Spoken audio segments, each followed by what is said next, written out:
मराठा आंदोलनामध्ये मुख्यमंत्री फडणवीसांचा संयम वाखाणण्याजोगा होता, असं संजय राऊतांकडून पुन्हा एकदा मुख्यमंत्री फडणवीसांचं कौतुक करण्यात आले।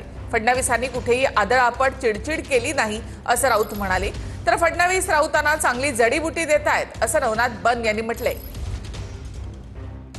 जर मुख्यमंत्र्यांवरती काही झालं असेल, कोणी बोलला असेल, तर त्या संदर्भात स्वतः मुख्यमंत्री उत्तर द्यायला समर्थ आहेत। पण मी वारंवार सांगतो, या सगळ्या प्रक्रियेमध्ये मुख्यमंत्री देवेंद्र फडणवीस यांचा संयम हा वाखाणण्यासारखा।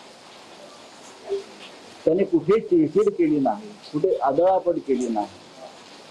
अनेक गोष्टी एक तटस्थपणे पाहताना मला असं वाटलं की अत्यंत संयमाने त्यांनी सगळा विषय हाताळला आणि त्यासाठी ते कौतुकास पात्र आहे। औरंगजेब फॅन क्लबचे प्रवक्ते संजय राऊत यांच्या डोक्यामध्ये चीनी व्हायरस शिरलेला आहे, त्यामुळे ते रोज सकाळी उठून बडबड करतायत। परंतु महाराष्ट्राचे लाडके मुख्यमंत्री देवेंद्रजी फडणवीस या चीनी व्हायरसचा चांगला इलाज करू शकतायत आणि संजय राऊत यांना चांगली जडीबुटी देतायत। त्यामुळेच कधी नव्हे ते संजय राऊत देवेंद्रजी फडणवीस यांचं अभिनंदन करतायत, कौतुक करतायत। ही अतिशय चांगली गोष्ट आहे।